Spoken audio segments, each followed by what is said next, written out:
After a year and a half of fighting in Ukraine, Russia needs to replenish its supplies of ammunition for what could be a long war of attrition.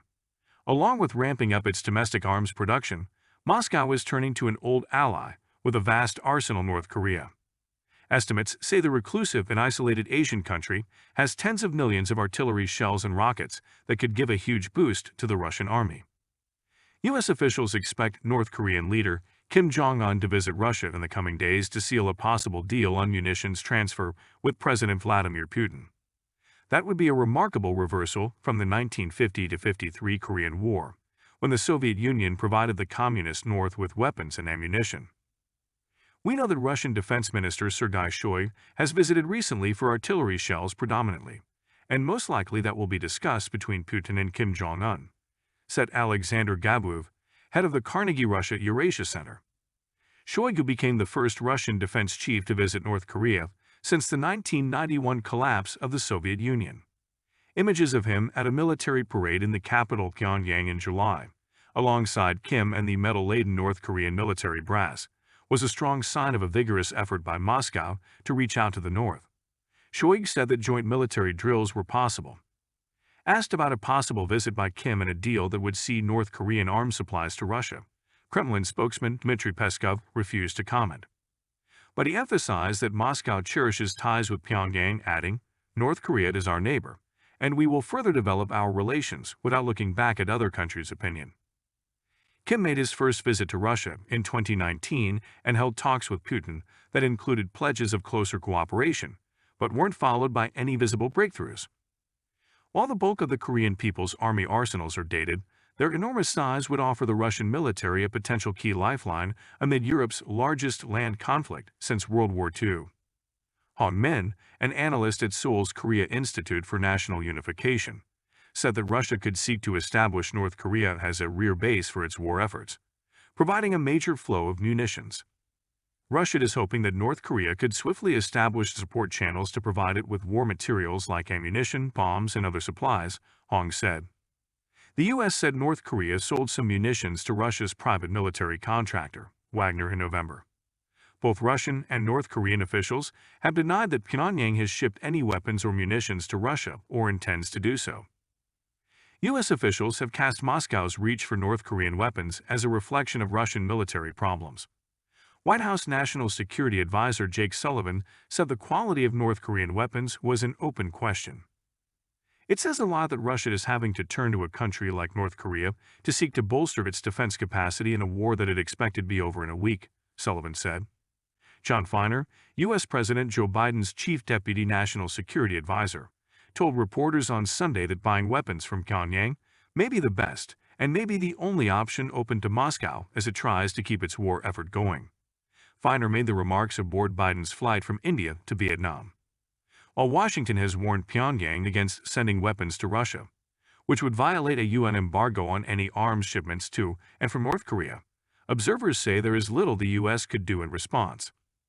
They note that Moscow could share advanced nuclear, missile, and submarine technology with Pyongyang in exchange for arms supplies, a move that could embolden Kim and raise major threats to regional security.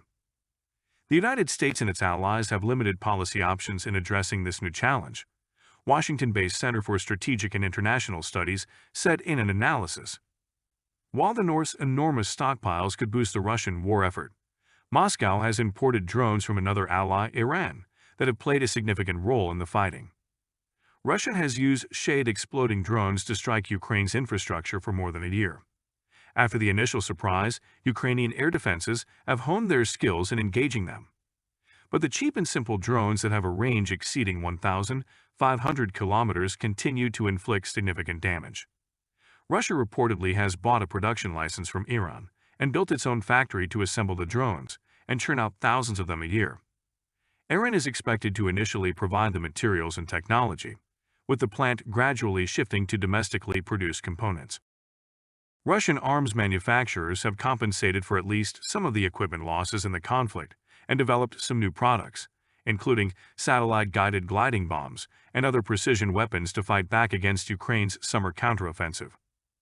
Early in the war, broad use of drones by Ukraine inflicted heavy losses on Russian forces and played a significant role in Moscow's military setbacks. Russian officials acknowledged they hadn't paid enough attention to drones before the war and vowed to fill the gap quickly. One type of mass-produced exploding drone that made a visible impact is the Lancet, capable of lurking over the battlefield before hitting its target. Cheap and compact, it has become prolific, allowing the Russian military to strike Ukrainian tanks and artillery systems on a wide scale. Russia has increasingly used another new asset in recent months: gliding aerial bombs. With a pair of winglets and a satellite navigation module, old Soviet-made bombs have been transformed into highly efficient, smart weapons. They have a range of up to 60 kilometers and allow the Russian Air Force to step up attacks on Ukrainian forces along the front line without putting warplanes at risk. Russia has adapted 500-kilogram bombs, using them to fend off the Ukrainian counteroffensive. It has worked to design a similar conversion for a 1,500-kilogram bomb, reportedly using it for the first time this month. Transformed into a gliding bomb, it is reportedly precise to 5 meters and leaves a 15-meter crater a powerful weapon against Ukrainian military assets. Another addition to the Russian arsenal is the Vickers anti-tank missile used by Russian helicopter gunships. It has an extended range that allows pilots to take out Ukrainian armor while staying out of reach of air defenses and has seen wide use during the summer. The use of attack aviation has posed a consistent challenge for Ukrainian forces throughout the counteroffensive, the Royal United Services Institute said in an analysis. While developing new munitions, Russian manufacturers also bolstered production of tanks and other weapons, and the military has increasingly tapped its storage bases of thousands of armored vehicles dating to the Cold War. Some have been upgraded with protective shields and other equipment to increase their survivability. Dmitry Medvedev, the deputy head of Russia's Security Council, has said Russia will produce 1,500 battle tanks in 2023. Conveyor belts of our military-industrial complex are working in 3 shifts, and it will produce as many weapons as needed to efficiently protect the fatherland, he said.